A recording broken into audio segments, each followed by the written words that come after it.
Donc, je suis Enguerrand Ducourtil de la société Pitarec. Alors, en l'occurrence, avant de commencer cette conférence sur Serious Game, je vais me présenter un peu plus en détail.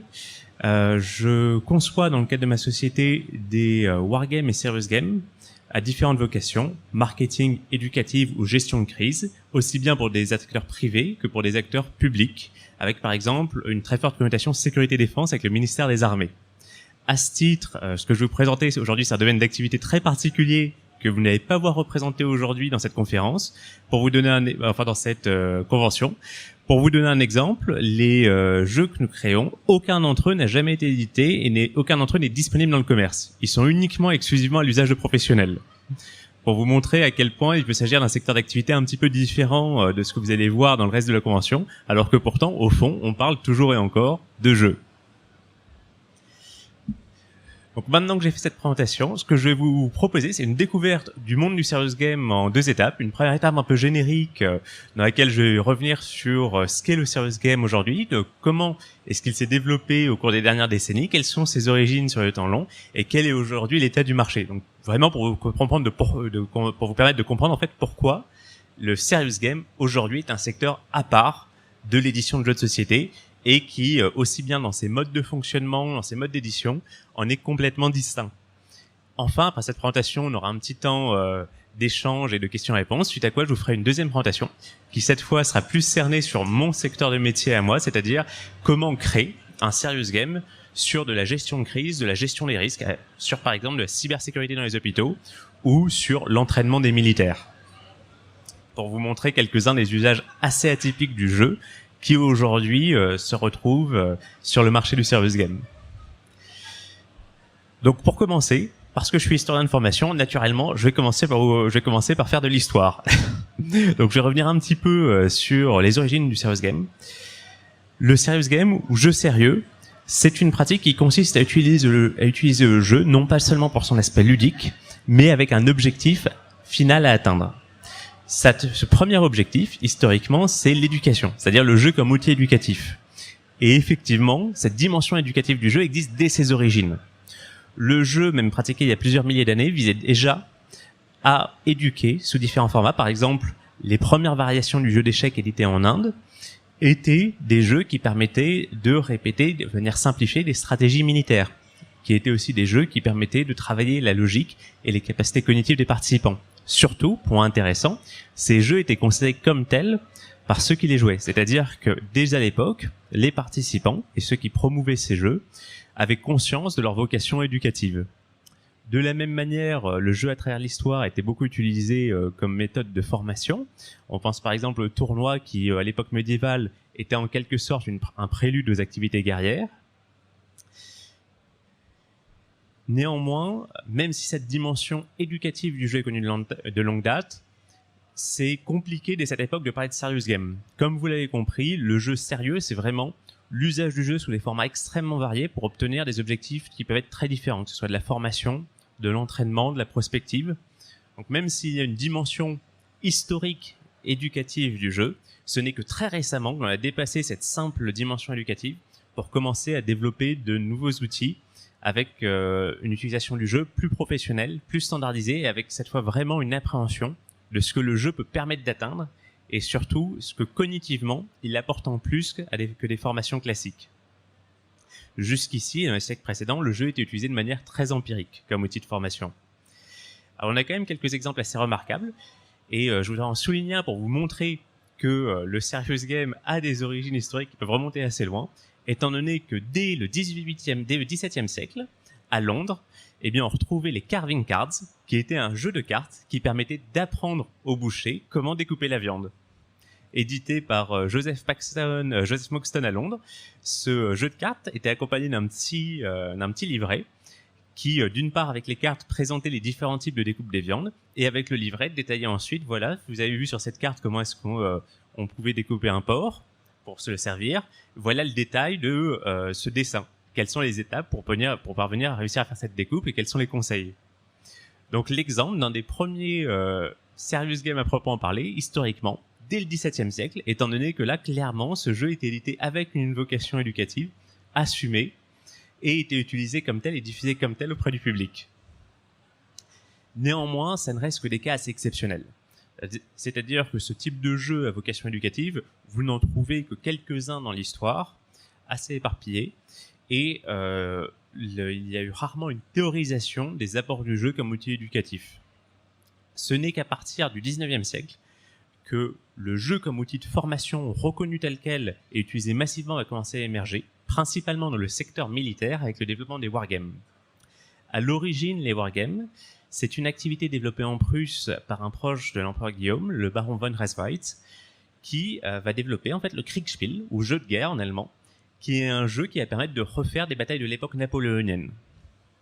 La particularité de ce jeu, c'est que dès ses origines, l'état-major prussien et les militaires prussiens comprennent qu'il peut vraiment s'agir d'un outil de formation et de développement intellectuel de leurs officiers. Il est donc inclus dans les cursus de formation, développé pour tester de nouveaux scénarios et mis à jour pour s'adapter aux progrès techniques, avec par exemple de nombreuses innovations dans les années 1840-1850 qui sont reflétées dans le jeu pour permettre de jouer des batailles modernes.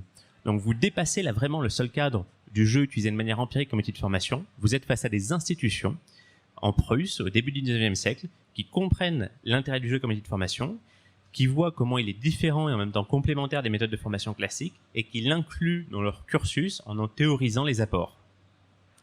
Et c'est vraiment à l'origine de cette pratique du wargame que vient le développement des serious games plus tard. Tout au long du 19e siècle, le wargame se développe. Il connaît un il connaît un boom de développement à partir de 1870, lorsque la Prusse écrase la France lors de la guerre de 1870, ce qui permet à l'armée prussienne d'acquérir une forte renommée. Et naturellement, tous les états-majors occidentaux de l'époque commencent à s'inspirer des méthodes prussiennes. Donc à partir des années 1870, on voit des cours de wargame émerger dans des états-majors dans l'ensemble, non seulement du monde occidental, mais aussi même jusqu'en Russie ou aux États-Unis, avec un très fort développement de cette activité. Naturellement, étant donné que ce jeu se développe dans les institutions militaires, de plus en plus, en même temps à l'époque, les jeux de société se développent dans le monde civil, et l'idée germe chez un certain nombre de personnes, du côté du monde civil également, d'utiliser les jeux comme outil de formation. Ce qui va nous permettre de revenir sur un jeu très connu et qui forme un magnifique exemple historique des débuts du serious game, le Monopoly. Alors certains d'entre vous le savent sans doute déjà, mais le Monopoly, qui est aujourd'hui un des jeux les plus distribués au monde, à l'origine c'est un jeu édité par une jeune femme américaine en 1902, The Landlord's Game, et qui visait à montrer quels sont les travers du capitalisme, et particulièrement le fait de contrôler un grand nombre de propriétés, de les louer, et comment justement les landlords, les propriétaires, pouvaient se retrouver dans des situations de monopole qui étaient défavorables aussi bien à la liberté de marché qu'aux particuliers. Donc vous avez un jeu, le recette du Monopoly, qui à l'origine a clairement été créé avec une dimension éducative et qui était d'abord un outil d'éducation et de diffusion des idées. Donc vous avez vraiment l'exemple parfait de ce qu'est un serious game dès le début du XXe siècle avec ce jeu. Naturellement, aujourd'hui, il a perdu un peu de cet esprit, étant donné que c'est dans les années 1930 qu'un autre Américain, Charles Dexton, va découvrir ce jeu, The Landlord's Games, et va décider d'en reprendre les principes avec quelques adaptations, d'en faire un jeu de société beaucoup plus ludique et sans la dimension éducative, le fameux Monopoly qu'aujourd'hui vous connaissez tous et toutes. Donc on a cet exemple qui montre que dès le début du XXe siècle, on avait effectivement les premiers précurseurs des serious games, néanmoins c'était une pratique encore très exceptionnelle. Elle va commencer à être plus diffusée et surtout reconnue telle quelle à partir de 1970, lorsqu'un chercheur américain, Charles Abt, va écrire un ouvrage de référence, Serious Games, qui va théoriser l'apport du jeu comme outil d'éducation, comme outil de formation et comme outil de diffusion des idées, mais qui surtout en le théorisant va commencer à proposer des méthodologies, des classifications. C'est-à-dire passer de cette approche du jeu qui était très empirique, on utilisait les jeux pour de la formation, mais sans qu'il y ait forcément une compréhension précise de comment est-ce que ça s'inscrit dans les formations, sans qu'en fait il y ait une théorisation. C'était plus des bonnes idées qui fonctionnaient qu'une véritable approche scientifique. Et bien à partir de cet ouvrage de référence, on commence vraiment à avoir une méthodologie du serious game qui se met en place. Avec cette idée que c'est un outil, et donc puisque c'est un outil, il faut en comprendre les tenants et les aboutissants. Donc il y a des études, notamment sur l'aspect cognitif. Qu'est-ce qui se passe quand vous jouez à un jeu comparé à quand vous écoutez un cours ? Quelles sont les parties de votre cerveau qui sont stimulées, dans quelle mesure ces deux méthodes sont complémentaires. On entre vraiment dans l'ère du jeu sérieux, où le jeu est utilisé avec une approche scientifique pour en maximiser les effets. Alors la particularité de cette période, c'est qu'on a un boom de l'usage des jeux de ce type-là dans les années 70 et début des années 80. Encore une fois, surtout porté par le secteur militaire, avec beaucoup de wargames utilisés pour simuler les opérations. Il y a notamment un wargame Gulf Strike qui sera utilisé pour préparer par exemple la guerre du Golfe.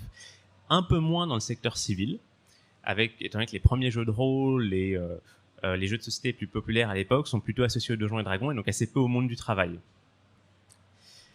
Naturellement, comme on est aussi à l'époque du développement de l'informatique, ce qui va se passer, c'est qu'il va y avoir une sorte de switch, c'est-à-dire qu'au moment où est théorisé l'usage du jeu comme outil de formation, comme outil de diffusion des idées, mais qu'en même temps le jeu de société a toujours une connotation très ludique, et bien le gros des efforts vont se reporter sur le secteur informatique naissant. C'est-à-dire que les premiers serious games, ce sont quasiment exclusivement des simulations informatiques. Et ça va continuer jusqu'au début des années 2000. Le serious game, d'ailleurs, pendant très longtemps, en fait, a été associé aux jeux vidéo, pour la simple et bonne raison que généralement, lorsque dans les années 80, 90, 2000, on vous proposait un serious game, il était clair et net qu'on vous proposait de concevoir un jeu vidéo de formation. Donc on a vraiment en fait une accaparation du terme de serious game par le secteur numérique et en particulier par le jeu vidéo. Alors on va y revenir, c'est assez important parce que ça va avoir un vrai impact sur le développement de cette activité.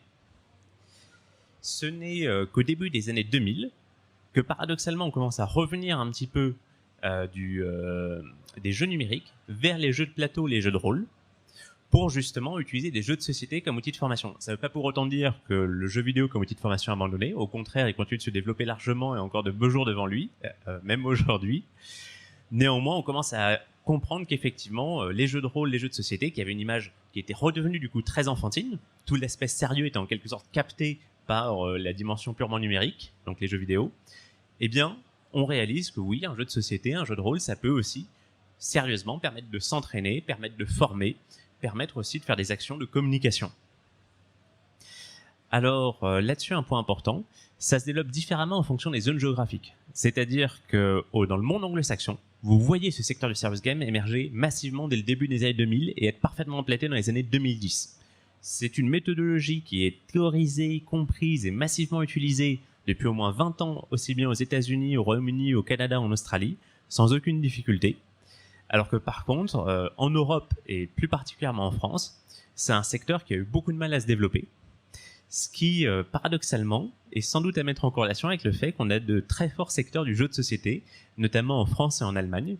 Et je tiens à noter d'ailleurs que c'est l'un des pays où le serious game a le plus de mal à s'exporter. C'est finalement l'Allemagne, qui est pourtant un des plus gros consommateurs de jeux de société d'Europe. Peut-être justement parce que le jeu de société a encore une connotation ludique dans l'esprit des gens.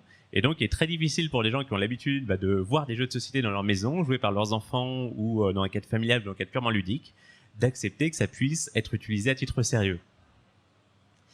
En France, on a connu exactement le même phénomène avec des jeux de société qui n'étaient pas considérés comme pouvant être utilisés dans un cadre éducatif. Même les serious games, pendant très longtemps, donc la partie purement informatique, je limite mon utilisation du terme serious game vraiment là aux jeux vidéo, eh bien ces jeux vidéo, même eux, finalement n'étaient pas très populaires et on avait jusqu'au début des années 2010 des exemples de grands groupes du CAC 40 qui, lorsqu'ils étaient démarchés par des sociétés de production telles que Design, CCCP, My Serious Game, qui étaient les entreprises porteuses du secteur à l'époque, qui d'ailleurs le sont encore aujourd'hui sur la partie jeux vidéo, eh bien on avait des responsables de groupe qui disaient mais c'est du jeu, on va pas payer nos collaborateurs à jouer. Et cette attitude a perduré pendant très longtemps, alors qu'encore une fois, cet usage du jeu sérieux était extrêmement répandu dans le monde anglo-saxon. Donc naturellement, cette posture a évolué, sinon je ne serais pas là aujourd'hui en parler, je n'aurais pas une société sur le sujet. Et on a vu une très forte évolution. Encore aujourd'hui, en 2017-2018, je peux vous confirmer pour l'avoir vécu qu'on avait une image du jeu qui était une image très ludique, sans une vraie compréhension de ce que vous pouvez apporter, notamment en termes de formation. Et c'est à partir de 2018 qu'on a constaté une très forte accélération et surtout une acceptation de ce qu'était des apports du serious game. Ce qui est intéressant de noter, c'est que ça s'est beaucoup fait par capillarité avec le monde anglo-saxon. Concrètement, il y a un grand nombre de managers formés dans des écoles américaines ou britanniques qui ont découvert les serious games là-bas et qui, en revenant en France, n'ont pas ramené l'idée il faudrait faire des jeux de société dans nos entreprises, mais je ramène une super méthode des UK, des US, faudrait utiliser la même chose. C'est le phénomène autant on emporte le vent. 0 succès en France, puis ça s'exporte aux États-Unis, ça fait un carton et quand ça revient au pays, tout le monde veut le voir. Donc même méthodologie. Ça a été exactement la même chose dans le monde militaire, où le wargame en France était un peu tombé en désuétude. Il y avait des militaires qui, à titre personnel, essayaient de le pousser. Il y avait quelques figures assez connues, comme notamment un chercheur, Michel Goya, qui organisait des sessions et qui essayait de le pousser au niveau des états-majors, mais ça ne perçait pas. Et finalement, ce sont les militaires français détachés auprès des forces alliées, notamment au sein de l'OTAN, qui se sont retrouvés un petit peu béats devant les wargames qui étaient utilisés là-bas sans trop comprendre ce que c'était et surtout un petit peu en retard sur leurs collègues anglo-saxons qui, revenant de mission dans ces pays, disaient à leurs collègues, il faut à tout prix qu'on se mette à jour, c'est pas possible, on a 10 ans de retard sur eux, on passe pour des plus qu'à l'OTAN, donc il faut qu'on importe ces méthodes. Et ça a beaucoup contribué, ce phénomène de capillarité avec le monde anglo-saxon, à ce que le service game se développe en France. Sur les 5 dernières années, ça a été une véritable explosion en termes d'acceptance.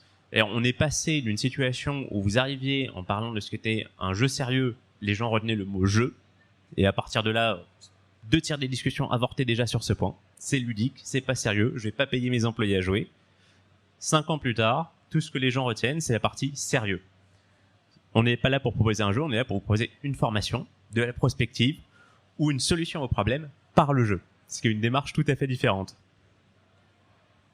Alors naturellement, ce développement doit aussi au monde associatif. On a vu des associations qui ces dernières années ont beaucoup contribué à la diffusion du jeu comme outil professionnel. Dans le secteur gestion de crise défense, il y a le Serious Game Network France qui a organisé des forums sur le sujet en 2020 et 2021. Dans d'autres secteurs, on avait par exemple la Fédération française de jeux de rôle qui a aussi beaucoup contribué à la diffusion de ces pratiques en entreprise notamment. Et pour vous donner quand même un petit ordre d'idée d'à quel point c'est devenu sérieux, je vais revenir sur le secteur de la défense, qui est le secteur militaire qui est particulièrement emblématique. On est passé en 5 ans, en 2017, d'un secteur où personne ne comprenait à quoi servait le wargame, sauf c'est sympa, ça permet de faire des batailles historiques, à, il y a de ça 1 an, la Wargame Initiative for NATO, c'est-à-dire les majors généraux, c'est-à-dire les numéros 2 des armées allemandes, italiennes, françaises, plus des centaines d'officiers, qui se réunissaient à Rome pour tester tous les derniers types de wargames à usage militaire pour répéter des opérations futures. Donc pour vous dire à quel point, en 6 ans, le retournement a été complet. Alors ça, c'est le petit point historique. Maintenant, concrètement, aujourd'hui, qu'est-ce que c'est que le secteur du serious game? Et là, ça va être un petit peu plus compliqué. Parce qu'en fait, il n'y a pas un secteur du serious game, il y a des secteurs du serious game. Vous l'avez déjà compris dans le petit point historique, il y a déjà une distinction forte entre la partie jeux vidéo et numérique et la partie jeux de plateau, jeux de société. Et de manière générale, il y a en réalité beaucoup d'activités avec une double distinction. La typologie des jeux, ce n'est pas la même chose d'avoir un jeu de rôle, un jeu de société, un jeu numérique, mais aussi les types d'usage. Même si vous faites un jeu de société, ça n'a rien à voir entre faire un jeu de marketing, c'est-à-dire que vous allez faire un jeu qui va permettre à une entreprise de se faire connaître, de faire connaître ses offres, de valoriser son image, et un jeu par exemple de sensibilisation au risque en interne. Par exemple, le risque RSE sur la politique sociale et économique de l'entreprise et écologique de l'entreprise. Typiquement, aujourd'hui, vous allez retrouver 4 principaux typologies de jeux utilisés par la plupart des acteurs du marché du service game. Il s'agira des jeux vidéo, qui restent encore aujourd'hui le principal secteur, c'est-à-dire c'est là où on va retrouver les principaux chiffres d'affaires et les jeux les plus connus, notamment ceux utilisés par le CAC 40, avec des acteurs historiques comme la société CCP, My Serious Game, Design, où on est là-bas pour le coup sur des entreprises assez costaudes en mesure de développer des simulations informatiques, et où on peut avoir des projets qui vont de quelques dizaines de milliers à plusieurs centaines de milliers d'euros. Vous avez un secteur du jeu de rôle et escape game, qui s'est aussi beaucoup développé et qui lui est plus tourné pour le coup vers les activités de team building. Il est très développé, mais étant donné qu'il est plus facile à mettre en place avec un manque de ressources, ce sont moins des sociétés PME de taille intermédiaire avec des dizaines d'employés comme celles que j'ai citées précédemment, le secteur du jeu vidéo, et ce sont plus des petites TPE avec quelques employés qui ont une activité qui tourne autour du team building ou d'activités ludiques, et qui souvent d'ailleurs ont une double activité à la fois tournée vers les entreprises et tournée vers les particuliers. Vous avez un secteur aussi du jeu de plateau et du jeu de société sous format serious game, qui lui est un peu particulier parce que vous allez retrouver à la fois des concepteurs individuels qui ont conçu un jeu qui peut avoir un usage professionnel, par exemple pour du team building, et qui l'utilisent ensuite dans différents cadres, tout en pouvant éventuellement le commercialiser. Des sociétés qui vont créer des jeux spécialement pour des clients, c'est-à-dire L'Oréal qui va commander par exemple à une société un jeu pour valoriser l'un de ses parfums ou pour pour valoriser sa politique de recrutement. Donc un jeu clair, venez bosser chez L'Oréal, à déployer dans les forums étudiants qui donnent envie aux étudiants de découvrir le monde de la parfumerie et plus particulièrement chez L'Oréal. Et enfin, vous avez la gamification, qui est encore un morceau à part, parce que la gamification, il ne s'agit pas de vous proposer ou de vous concevoir un jeu pour vous, il s'agit d'utiliser les méthodes du jeu. Donc concrètement, vous allez vous retrouver face à des acteurs tels que ceux qui vont utiliser, qui vont en fait faire des sessions de brainstorming sur la base de cartes à jouer, ou qui vont utiliser des Lego pour faire des ateliers de réflexion au sein des entreprises. Ce qui est encore une activité tout à fait à part, qui est à mi-chemin entre le jeu de rôle et le jeu de société, mais qui ne consiste pas à s'appuyer sur un jeu, mais à s'appuyer en fait sur un atelier dans lequel on va utiliser de manière assez empirique tout un tas d'éléments, cartes de jeu, Lego ou autres, en fonction des attentes du public, pour mener des activités de brainstorming ou de team building. Donc naturellement, vous l'avez compris, vous avez des typologies d'activités totalement différentes dans le marché du serious game. Aujourd'hui, je ne connais aucune entreprise dans ce secteur qui peut prétendre être présente sur toutes ces activités. C'est impossible, ça demande des savoir-faire totalement différents, ce sont des approches et des business models qui n'ont rien à voir. Il y a certaines sociétés qui sont présentes sur plusieurs modèles. Par exemple, je vais citer quelques noms, je vous rassure, je ne fais pas de la pub cachée, ce n'est pas sponsorisé. Il y a des sociétés comme Game Partners qui sont spécialisées dans l'édition de service game sur mesure, mais qui font aussi un peu de commercialisation à côté. Des sociétés comme Arkham Studio qui font plutôt des jeux de société sur mesure, donc uniquement à destination d'entreprise, mais qui font aussi quelques jeux vidéo. Et quelques particuliers qui font essentiellement de la gamification, mais qui ont aussi créé un ou deux serious games spécifiquement, donc sous la forme de jeux de société, jeux de plateau, spécifiquement pour une entreprise. Donc voilà pour la distinction des outils. Pour ensuite leurs usages, grosso modo, le serious game va servir en France à 5 usages principaux. Il y a tout un travail qui est fait là-dessus pour définir ce qu'est le serious game et quels sont ses usages, un travail académique très fort. Il y a notamment un chercheur, Julien Alvarez, qui a fait une typologie assez complète des 9 usages possibles du serious game très intéressante. On a quelques ouvrages théoriques qui ont été publiés sur le sujet et on a un laboratoire de l'université de Paris-Créteil sous Philippe Lépinard qui travaille sur ces thématiques. Donc pour vous dire que c'est aussi traité d'un point de vue académique et scientifique, l'usage du jeu avec de vraies études sur quels impacts dans les formations, quel mode de mise en place et ainsi de suite. Néanmoins, par souci de simplification, dans la partie privée, on va généralement restreindre ces usages à 5 grands ensembles. Le premier, c'est naturellement l'usage historique du jeu, l'éducation et la sensibilisation. Donc créer des jeux pour former les gens. Je vous ai donné quelques exemples précédemment. Ici, je vais rajouter un exemple d'un jeu édité par ma société, Pitarec, qui est uniquement destiné aux hôpitaux, Medirisk. Et bien, ce jeu vise à former les personnels soignants à la cybersécurité. Concrètement, le but, c'est qu'ils sortent en une session de jeu de 45 minutes en connaissant tous les types de cyberattaques, en comprenant pourquoi eux, à leur niveau, peuvent représenter une cible, quels sont les bons gestes d'hygiène numérique à avoir pour limiter les chances qu'ils soient une porte d'entrée pour un cyberattaquant, et en comprenant, grosso modo, ce qu'est un réseau informatique. Le tout en les introduisant à toutes ces notions, qui sont assez techniques, de manière suffisamment simplifiée pour ne pas générer une réaction de rejet. Parce que naturellement, un sujet assez complexe comme celui-ci peut générer de l'appréhension et de l'inquiétude lorsqu'on essaie de l'expliquer à quelqu'un. Le deuxième usage du jeu, c'est pour de la prospective. Effectivement, l'avantage d'un serious game, c'est qu'il va vous permettre en fait de vous confronter à des situations qui ne sont pas réelles. Mais concrètement, ça veut aussi dire des situations qui pourraient arriver. Aujourd'hui, ce sont par exemple des entreprises comme Futurib, qui est une entreprise de prospective, qui va faire des serious games avec des clients publics, par exemple ça pourrait être typiquement la mairie de Paris sur si demain il y a un afflux de population de Paris de 10%, qu'est-ce que ça représente sur les réseaux parisiens? Et où là, on va vraiment jouer ce scénario. Ok, donc comment ces personnes se logent? Sur les réseaux de chaleur, sur les réseaux d'eau, quelle pression ça va rajouter? En termes de densité du bâti sur le terreau parisien, qu'est-ce que ça va représenter? Et ainsi de suite. Naturellement, vous avez aussi des scénarios géopolitiques. Il y a par exemple l'Institut des hautes études de la défense nationale qui régulièrement fait des sessions sur l'Arctique ou le Sahel à l'horizon de 10 ans. Qu'est-ce qui se passe dans le Sahel sur les 10 prochaines années? Comment est-ce que l'Arctique peut évoluer sur les 20 prochaines années avec l'ouverture de nouvelles routes maritimes, avec l'apport d'acteurs nouveaux, notamment chinois, dans la région et des velléités d'indépendance, par exemple, du Groenland. Et en fait, les serious games vont vous permettre de tester toute une série de scénarios prospectifs à moindre coût et vraiment d'être dans un processus de réflexion commune. Une bonne session de serious game de prospective, je vais reprendre le scénario de l'Arctique tel que le joue l'Institut des études de défense nationale, et bien ils vont faire venir des journalistes, des chercheurs sur l'Arctique, des militaires, et le but c'est qu'en une session de 4 heures, ils vont imaginer 5 à 6 différents futurs possibles pour la région arctique à l'horizon 2040. Le but, c'est pas de deviner ce qui va se passer en Arctique dans les 20 prochaines années. Le but, c'est de comprendre quels sont tous les scénarios possibles pour pouvoir imaginer quelles sont les réponses que la France peut leur apporter. Et donc, naturellement, ces politiques se mettent en place sur plusieurs années. Donc, il faut les anticiper largement à l'avance. Alors ça, c'est pour les usages très sérieux du serious game. Naturellement, il y a aussi des usages plus côté ludique. Il y a quand même toujours game dans serious, après serious. Et ces usages plus ludiques, ça va être typiquement le team building. Le jeu reste un formidable outil de team building. C'est ce que j'expliquais tout à l'heure. Il y a aujourd'hui notamment un secteur de l'escape game en entreprise qui se développe énormément. Et même si ce n'est pas le plus gros marché d'un point de vue chiffre d'affaires, le secteur du team building en entreprise par le jeu est sans doute le marché le plus dynamique. C'est là où on va avoir le plus grand nombre de petites TPE ou d'entrepreneurs individuels qui émergent, et c'est là où on aura le plus grand nombre de prestations. Même si elles n'ont pas de gros chiffres, c'est typiquement le genre d'activité auquel vous allez être le plus confronté si vous travaillez en entreprise du point de vue des jeux sérieux. Enfin, le jeu reste aussi un formidable outil de communication. Parce que, et on l'expliquait tout à l'heure, si vous avez passé une bonne session de jeu, généralement, vous allez continuer à vous intéresser au sujet auquel vous avez joué.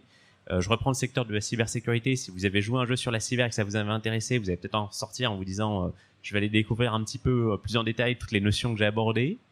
Mais également, si vous avez fait un jeu sur le recrutement, et je donnais l'exemple de L'Oréal précédemment, avec une entreprise, vous allez en ressortir avec une super bonne opinion. Il y a de bonnes chances que vous posiez la question de est-ce que je leur envoie mon CV ou non. Donc le jeu est aussi un formidable outil de communication. Et à ce titre-là, beaucoup d'entreprises en ont conscience et l'utilisent de cette manière.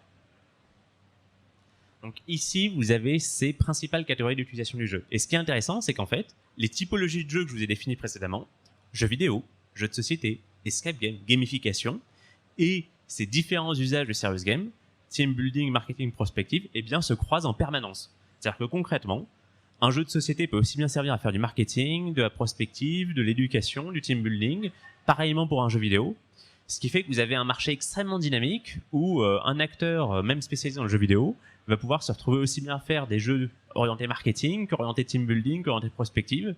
Et c'est pour ça que je dis que ce marché du serious game, ce n'est pas un marché, mais des marchés du serious game, avec des acteurs au pluriel, parce que vous avez une diversité d'activités assez énorme. Pour vous illustrer cet état de cette situation, je vais vous donner un exemple personnel. Je travaille donc là-dessus depuis 5 ans, depuis que j'ai fondé ma société avec mes équipes. Je travaille sur des prestations assez variées.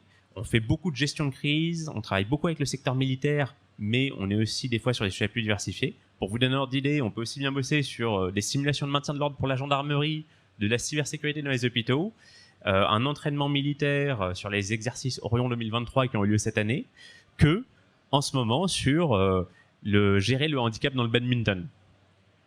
Donc des sujets qui peuvent totalement changer. On est présent sur tout un ensemble d'activités. Eh bien pourtant, je n'ai quasiment jamais été en concurrence avec un autre producteur de serious game, alors qu'il y en a beaucoup qui orbitent autour de nous dans des secteurs similaires.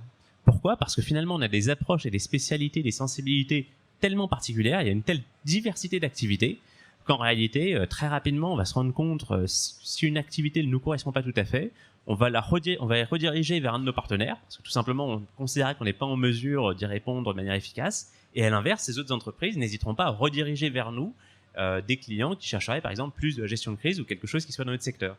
Et c'est pour ça que, en dépit du fait que ce soit un marché de niche avec beaucoup d'acteurs, c'est pas nécessairement un marché très concurrentiel parce que ces activités sont tellement diversifiées que la plupart des acteurs du serious game ont aujourd'hui une spécialité. Que ce soit qu'ils soient spécialisés sur un type d'outil, l'escape game, la gamification, le jeu vidéo, ou sur un type d'usage particulier, plus sur des activités de marketing, plus sur du team building. Donc aujourd'hui, il ne faut vraiment pas considérer un marché du serious game, il faut voir des marchés du serious game multiples qui se croisent et qui sont extrêmement dynamiques. Alors voilà pour cette présentation un petit peu générique pour commencer. Dans une seconde partie, juste après, je vais vraiment cette fois revenir en détail sur un point particulier qui me concerne moi à titre personnel, c'est-à-dire la conception de jeux et de wargames dans le secteur de la sécurité, de la défense et de la gestion de crise. Ce qui est encore une niche dans la niche, si je peux me permettre. Ce que je vous propose, avant d'attaquer cette deuxième partie, c'est peut-être, si vous le souhaitez, de poser quelques questions auxquelles je serais ravi de répondre.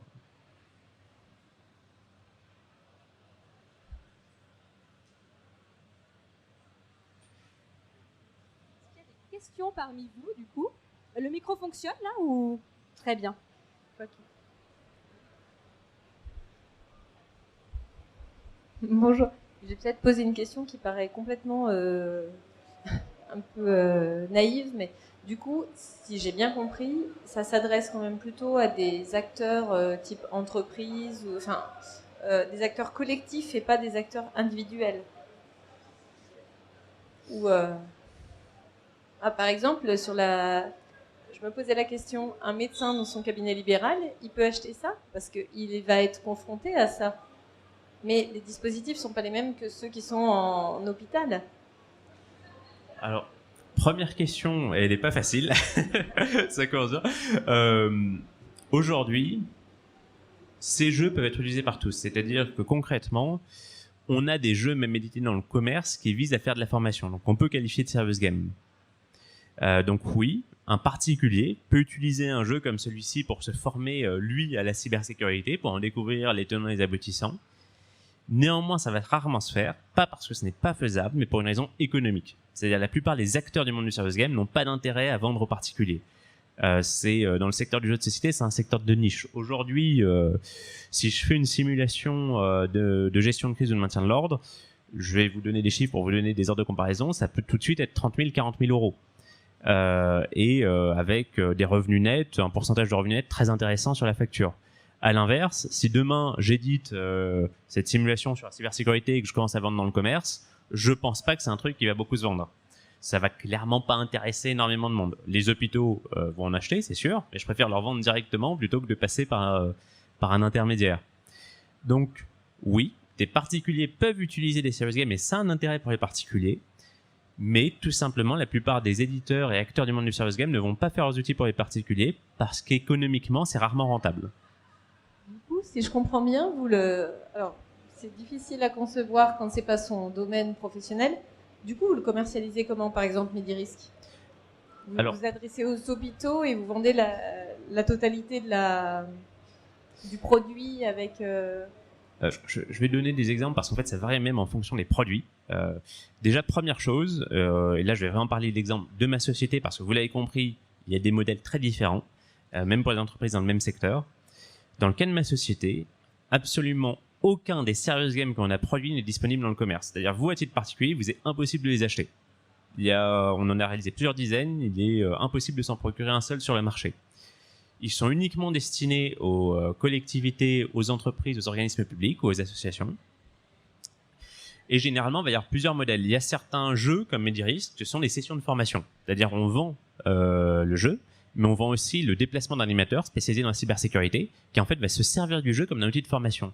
Par exemple, on a une version de ce jeu, Diploris, qui est conçu pour les affaires étrangères, et depuis 3 ans, on l'utilise pour former les agents du ministère des Affaires étrangères. Encore la semaine prochaine, je serai justement aux Affaires étrangères et le 17 au Quai d'Orsay pour former des agents du ministère à la sécurité de l'information sur la base de jeux. En fait, avant même l'atelier, je me serai entretenu avec des membres de la direction du numérique et lorsque je tire une carte de jeu correspondant à un hameçonnage, j'utiliserai les exemples réels que m'auront donné des membres de la direction du numérique avant les ateliers pour illustrer aux agents du ME présents, voilà le type de cyberattaque auquel vous serez confrontés.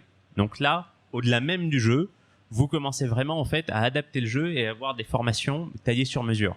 Par exemple, sur la version affaires étrangères de jeu, Diplorisque, vous avez des cartes qui sont mises à jour chaque année avec les nouvelles législations et les nouveaux matériels du ministère. Il y a une carte sur un certain type de matériel, aujourd'hui utilisé au sein du ministère, le Smarteo, un matériel sécurisé. Il disparaît l'année prochaine et bien sa carte va disparaître du jeu et sera remplacée par une carte correspondant au nouveau matériel. Donc là, vous avez non seulement le jeu, mais la session de formation qui va avec. Vous avez aussi des choses, par exemple, comme Crise. Il y a une raison pour laquelle vous n'avez jamais trouvé dans le commerce. Ça a été fait avec les gendarmes. Ça a été fait à la base de vrais rétex d'opérations de gendarmerie. Donc c'est une véritable simulation qui entraîne le maintien de l'ordre. Je vous laisse imaginer que quand la gendarmerie nous a commandé, la première question, ça a été « Est-ce que demain des Black Blocs peuvent l'acheter ?» Et donc naturellement, notre réponse, ça a été « Si vous y mettez le prix, il est entièrement à vous. » Et effectivement, sur un certain nombre de simulations, et en particulier sur les simulations militaires ou de gestion de crise, là, nos clients nous disent très clairement, bien, on va sortir la facture, mais on veut acheter l'ensemble des droits. C'est-à-dire, ce jeu sera utilisé par nous, vous ne pourrez jamais vous le réutiliser Pitarec, donc on en perd le droit entièrement. Mais notre client a la garantie d'avoir un outil qui est utilisé entièrement pour lui, taillé à ses besoins, et qui ne sera jamais utilisé ou dévoyé pour autre chose. Et ça, dans le domaine de la sécurité, c'est particulièrement critique, mais c'est quelque chose sur lequel je reviendrai plus dans la deuxième partie. Merci. Je vous en prie. Bonjour. Donc vous utilisez pas mal d'outils digitaux. Pour vous, qu'est-ce qu'il y a en plus dans un jeu par rapport à un jumeau numérique ou un simulateur? C'est une excellente question. Alors en fait, c'est pas ce qui est en plus, c'est ce qui diffère. C'est-à-dire qu'il n'y a pas un format supérieur à l'autre. Le jeu numérique et le jeu de société sont deux formats excellents, mais qui en fait tout simplement n'ont pas le même usage. Le jeu numérique va avoir deux avantages. Le premier, il va vous permettre d'entrer dans le détail. Je vais reprendre un exemple, le jeu sur le maintien de l'ordre. Vous avez des pions, vous avez des cartes qui vous permettent de gérer les déplacements de la foule. C'est un jeu assez poussé qui va vous permettre vraiment de répéter de manière réaliste les opérations de maintien de l'ordre. Sauf que si vous passez sur une version numérique de jeu, là, vous entrez dans un niveau de détail avec des logiciels qui vont gérer non plus des pions full, mais des centaines ou des milliers de pions manifestants qui auront des profils différents, qui interagiront de manière différente, qui auront aussi le profil de vulnérabilité. C'est-à-dire vous pourrez avoir des manifestants âgés au sein de manifestations plus jeunes, des manifestants plus agressifs que d'autres, isolés au sein de manifestants moins agressifs. Vous allez aussi avoir une gradation beaucoup plus fine des différents impacts. Donc là, on prend différents types de terrains, différents types de matériel auxquels des risques sont associés. Là, vous allez rentrer vraiment dans le détail jusqu'à la logistique du nombre de munitions utilisées ou précisément si vous utilisez un matériel pile poil dans tel type de terrain, par exemple sur une foule encerclée ou à proximité d'un point d'eau, une zone de risque, il va se passer ça ou ça. Ce niveau de détail, vous ne pouvez jamais l'atteindre dans un jeu de société pour une raison toute bête. Plus vous ajoutez de détails dans un jeu de société, plus vous devez ajouter des règles. Il y a un moment où, si vous voulez entrer dans un niveau de détail qui égale une simulation informatique dans un jeu de société, votre livre des règles, c'est 200 pages. Et là, c'est clair, et c'est une des trucs dans notre truc qui font se rappeler dans le service game, vous ne faites pas jouer vos jeux à des gamers. Vous utilisez le jeu, potentiellement vis-à-vis du public qui n'en ont rien à faire du jeu. Quand je vais voir des gendarmes avec Cries ou des personnels soignants avec Mediarisc, si j'ai de la chance, il y a des gamers dans le lot, mais les 3 quarts du temps, la personne en face de moi, elle n'a absolument pas forcément d'appétence pour le jeu. C'est-à-dire, j'ai à la persuader déjà de l'utilité du format. Si je commence par lui expliquer pendant 1 heure les règles, c'est fini. La dimension éducative est perdue. Donc la simulation va permettre d'entrer dans ce niveau de détail.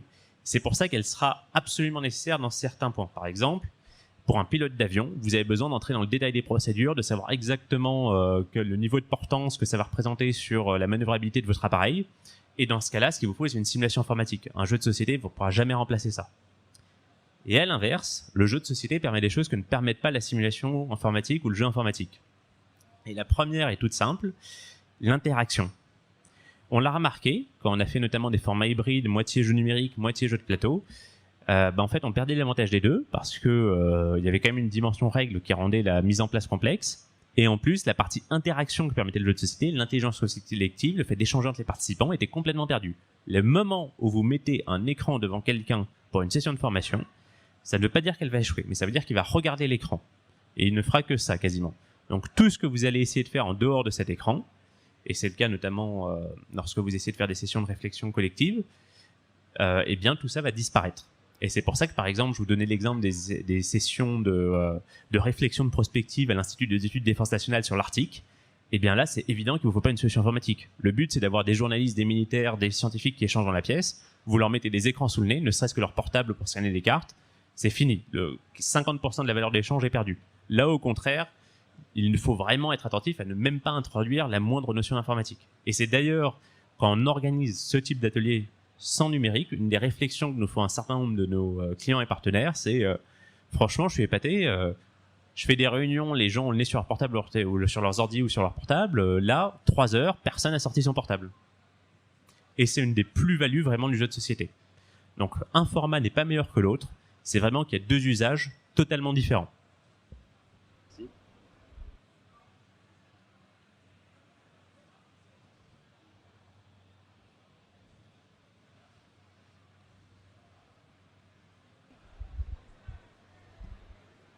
Ouais, d'accord. Est-ce qu'il y a des acteurs dans le domaine éducatif, thérapeutique, social, dans le serious game, qui se démarquent? C'est pas mon secteur de prédilection, donc je voudrais pas vous induire en erreur. Il y a peut-être des acteurs que je ne connais pas. Néanmoins, j'en ai pas vu beaucoup se démarquer dans le secteur particulier. Il y a beaucoup d'entreprises dans le service game qui ont des activités dans le secteur, la partie éducative et RSE sociale. Il n'y en a pas une à ma connaissance en soit le cœur de métier. Inversement, je vois aussi beaucoup d'initiatives individuelles directement dans le secteur médico-social. C'est-à-dire des personnes qui, dans leur structure, à leur échelle, créent un serious game ou un type d'activité et qu'ils diffusent au sein de leur structure, mais qui n'a pas vocation à être diffusé ailleurs. Donc il y a pas mal d'activités de serious gaming dans ce secteur, mais c'est soit des initiatives individuelles en interne, soit des produits parmi d'autres dans les sociétés de serious game. Il n'y a pas à ma connaissance un acteur du serious game, que ce soit une entreprise, une association ou un organisme public, spécialisé dans la conception de multiples serious games dans le secteur médico-social. Et juste pour être sûr de savoir si j'ai bien compris, il me semble que dans les études de médecine, il y a des simulateurs pour aider les étudiants à opérer. Enfin voilà, il me semble en avoir entendu parler. Ça, on pourrait considérer que c'est un serious game. Complètement. Ok. Merci.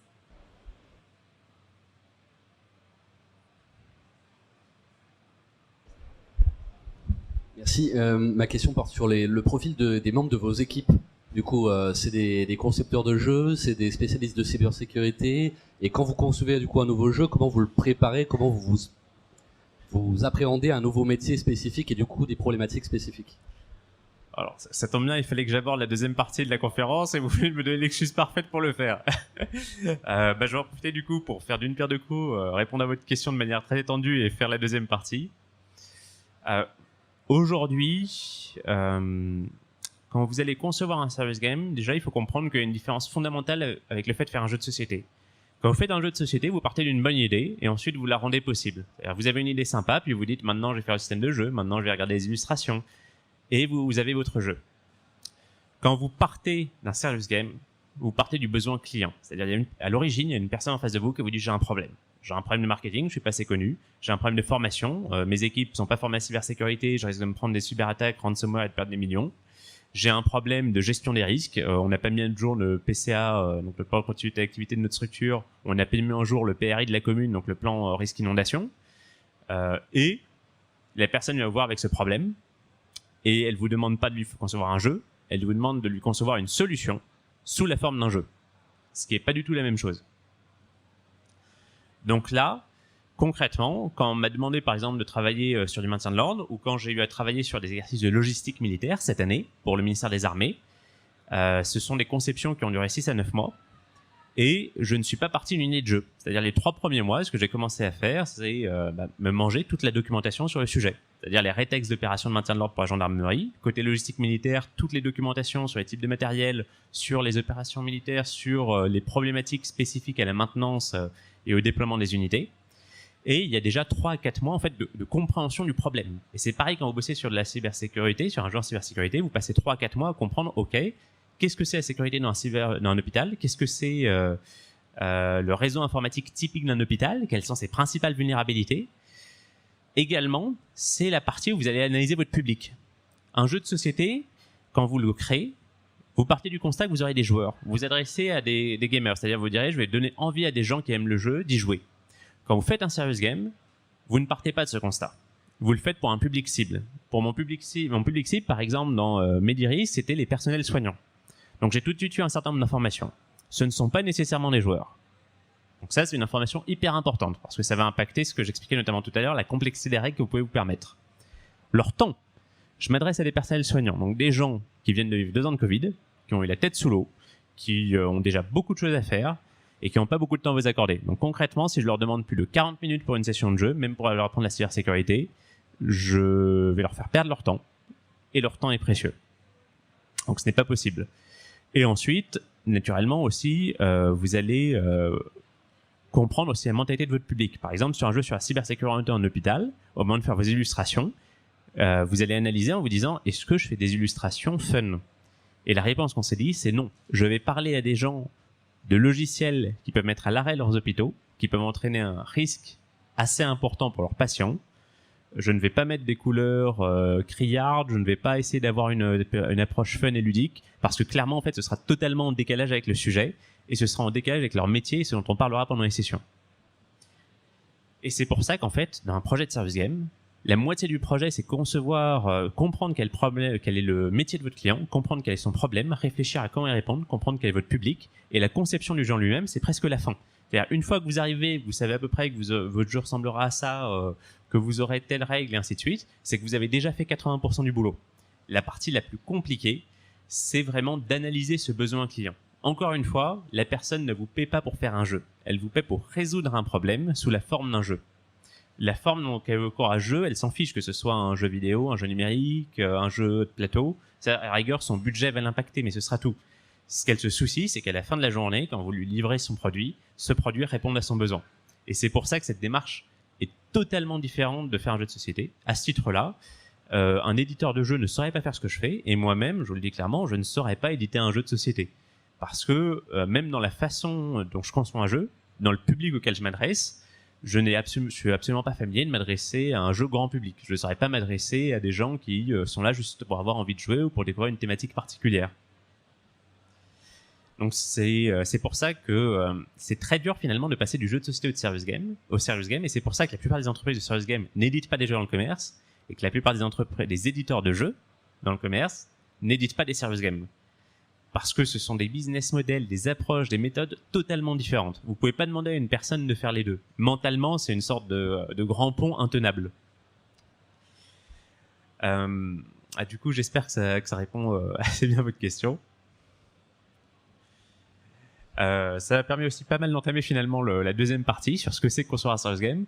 Alors, je vais revenir sur un autre élément. Vous avez une partie, comme vous l'avez compris, étude qui est très importante. C'est-à-dire, vous devez comprendre le problème de votre client. Quand on a travaillé sur la cybersécurité, déjà, il faut comprendre ce qu'est un système informatique dans un hôpital. Il faut comprendre quels sont les principaux types de cyberattaques. Il faut comprendre un ransomware, ce logiciel, donc un logiciel qui va crypter l'ensemble des appareils et empêcher leur utilisation. Ok, ça va avoir quel effet sur un hôpital? Quels sont les appareils qui concrètement contribuent à la survie des patients? Sont-ils connectés ou non? Et ainsi de suite. En fonction de ces réponses, vous avez des situations totalement différentes. Dans un hôpital où vous avez des appareils essentiellement administratifs qui sont connectés, c'est très emmerdant, c'est un vrai problème, mais vous n'avez pas de mise en danger. Dans un hôpital où les respirateurs sont des appareils connectés, là, vous ne pouvez pas vous permettre une cyberattaque. Clairement pas. Et du coup, ça veut aussi dire que lorsque vous constituez des équipes projets, vous allez prendre en fait des personnes avec des gens assez diversifiés. Typiquement, dans les projets sur lesquels je bosse, vous avez ce que j'appelle une équipe cœur de métier. Là, vous allez retrouver des fonctions assez classiques. Un chef de projet qui est là essentiellement pour s'assurer que les besoins du client sont résolus. En clair, qu'on n'est pas là pour concevoir un jeu, mais bien pour répondre aux besoins. Un game designer, parce que oui, il faut quand même quelqu'un qui se connaisse bien en jeu, qui maîtrise ses sujets. Mais on va rarement confier la gestion du projet au game designer. Justement, le but, c'est que le game designer propose des options et le chef de projet compare les options au cahier des charges du client. Et je trouve que c'est assez important de distinguer les deux rôles, parce que c'est quand même mentalement deux approches assez différentes et c'est compliqué de jouer sur les deux. Vous avez des illustrateurs, naturellement, qui vont participer à la réflexion, qui auront un rôle particulier, parce que comme on l'a dit, ils sont pas là juste pour faire des illustrations de jeu, mais pour comprendre si on s'adresse à tel ou tel public, comment est-ce qu'on s'adresse à eux, quelles images on leur présente, est-ce qu'on est sur quelque chose de plus ludique, de contraire assez sérieux, et ainsi de suite. Et enfin, vous avez des experts. C'est-à-dire que naturellement, quand vous allez commencer à travailler sur des serious games de gestion de crise, où là on n'est plus seulement dans de la prospective, on n'est plus seulement dans du rehearsal, mais on est dans la répétition des procédures, vous avez un devoir de réalisme. C'est-à-dire votre outil promet que la personne en face saura exécuter le bon geste en cas de crise. En clair, si votre outil est mal fait et qu'elle réalise de mauvais gestes, vous êtes légalement responsable. Votre outil était mal foutu, vous n'avez pas respecté les consignes qui ont été données, vous avez appris à la personne un geste risqué qui la met en danger ou qui met en danger autrui le jour où la crise intervient. Naturellement, c'est le cauchemar de tout formateur, et en particulier dans le secteur des serious games. Donc, qu'est-ce que vous faites pour l'éviter? Vous allez chercher un expert du sujet, qui n'est pas forcément un gamer, mais qui maîtrise le sujet sur le bout des doigts. Et lui, son job va être simple, c'est qu'il va faire le lien avec les enjeux techniques du client. Donc, par exemple, l'expert cyber, c'est celui qui nous permettait de comprendre un peu mieux la partie informatique sur Medirisc, mais il va aussi s'assurer du réalisme à la fin. C'est-à-dire que naturellement, un serious game, c'est une simplification du réel. On va jamais réussir à représenter une manifestation de manière parfaitement réaliste. On va jamais réussir à représenter une opération logistique militaire de manière parfaitement réaliste. Donc, on va être obligé, avec des systèmes de règles, de tailler au plus simple. Eh bien, le rôle de cet expert, c'est à chaque fois qu'on lui présente ces différentes options, il nous dit, c'est simplifié, mais c'est réaliste, on y va. ou c'est simplifié et ça en devient irréaliste. Et auquel cas, on arrête, on revient en arrière et on se débrouille pour trouver un autre système de jeu qui lui sera réaliste. Donc même si l'expert n'est pas un gamer, même s'il est juste là pour valider en réalité des options, il est extrêmement important, en particulier quand vous faites un serious game sur de la gestion des risques, de la gestion de crise, en clair, où vous engagez votre responsabilité. C'est-à-dire votre outil va former des gens dans les situations à risque, et si vous les avez mal formés, eh bien vous êtes éthiquement et parfois légalement responsable des erreurs qu'ils pourraient commettre. Et sur ce, je pense que ça va conclure à peu près tous les sujets que je pouvais aborder sur le service game et sur le secteur de niche, gestion des risques, gestion de crise, dans lequel je travaille dans le service game. Donc à nouveau, si vous avez des questions sur ces sujets, je suis tout à vous.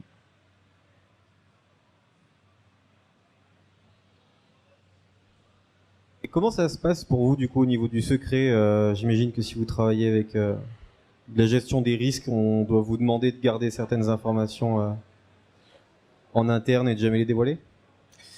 C'est une grosse problématique, notamment parce que, comme je vous l'ai dit, on travaille beaucoup avec le ministère des Armées, donc ça veut dire un certain nombre de choses. Déjà, un truc pas très sympa côté marketing, c'est qu'il y a des projets sur lesquels on ne communique pas. Entre ce que vous allez voir sur notre site internet et ce qu'on a fait, il y a une marge de manœuvre appréciable.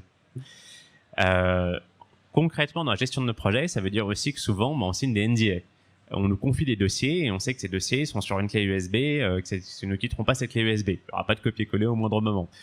On sait aussi que si cette information se diffuse depuis un de nos PC parce que quelqu'un a fait une gaffe et a envoyé un mail à la mauvaise personne, c'est notre responsabilité légale qui est engagée. Dans le secteur de la défense, ça veut également dire avoir des habilitations, parfois. Ça a aussi des conséquences sur la manière dont vous bossez. Par exemple, quand vous allez travailler sur des répétitions d'opérations militaires, c'est pas super si vous avez des cartes de l'exercice qui se baladent à droite à gauche, parce que ça donne déjà pas mal d'idées en fait sur le thème de l'exercice, sur le type d'ennemi qu'on affronte. Et politiquement, c'est pas pour rien que dans les exercices militaires, on invente des pays plutôt que d'en désigner. Ça fait toujours mauvaise pub. Donc ça veut dire que des fois, on est obligé de travailler avec différents sous-traitants où on doit éclater notre production. Donc on va avoir une partie produite chez un sous-traitant, une autre chez un autre, de manière à ce qu'en fait, si vous prenez une partie de la prod, en soi, ça ne vous donne aucune indication. Et il faut avoir tous les éléments sous les yeux pour comprendre ne serait-ce que de quoi traite le wargame.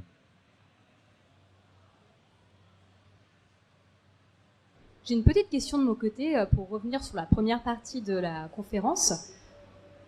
Dans quel secteur on a encore des obstacles en France notamment, puisqu'on parlait du serious game qui s'est bien installé aujourd'hui, comme dans les pays anglo-saxons. Est-ce qu'il y a des secteurs qui sont encore un petit peu plus réticents? Et de manière surprenante, le secteur de l'éducation. C'est-à-dire que le serious game à la base, ou le jeu, c'est son principal secteur d'activité, c'est le secteur éducatif, comme je l'ai expliqué en introduction de la conférence. C'est l'usage du jeu comme outil éducatif, c'est encore le principal usage du serious game. Et pourtant, aujourd'hui, dans l'éducation nationale, dans les écoles, sauf dans les écoles privées, c'est encore très difficile d'introduire des jeux. Et c'est très empirique. Il n'y a pas de politique en France, au niveau ministériel, sur l'usage du jeu dans l'éducation. Il y a des initiatives très sympathiques, il y a des lycées en avance sur les sujets, mais c'est très désordonné. Il y a une vraie réticence à en parler au niveau institutionnel. Alors qu'encore une fois, paradoxalement, à la base, le jeu, c'est d'abord un outil éducatif, avant tous ces autres usages.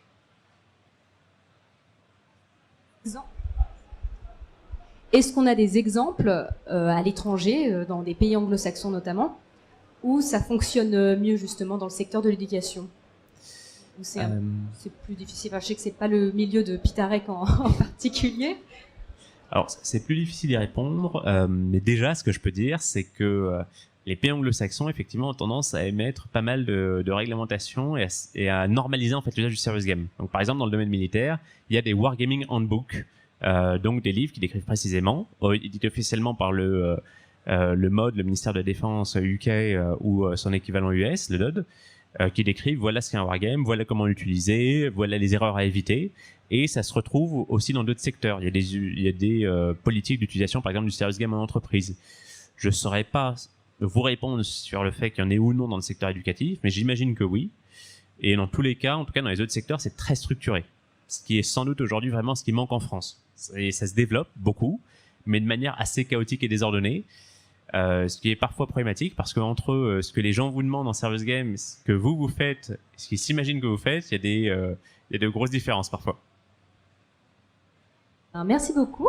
Je vais me lever pour demander autour de moi s'il y a encore des questions, peut-être. Ah,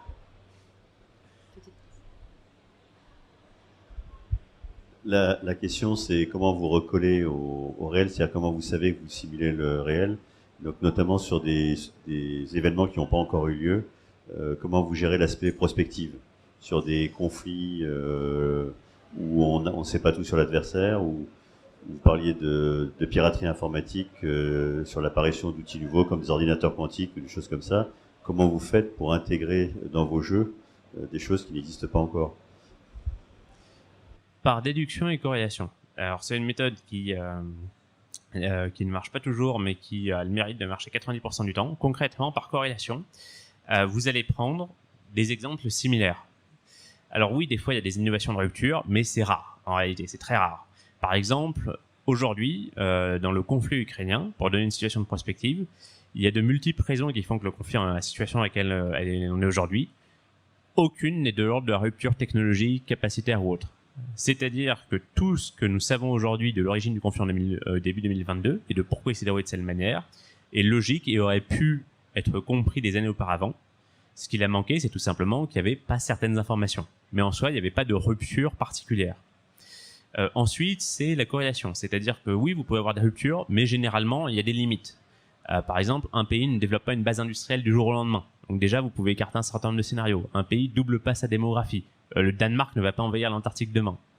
Donc, mine de rien, il y a beaucoup de scénarios possibles en prospective, mais il y a encore beaucoup plus de scénarios impossibles.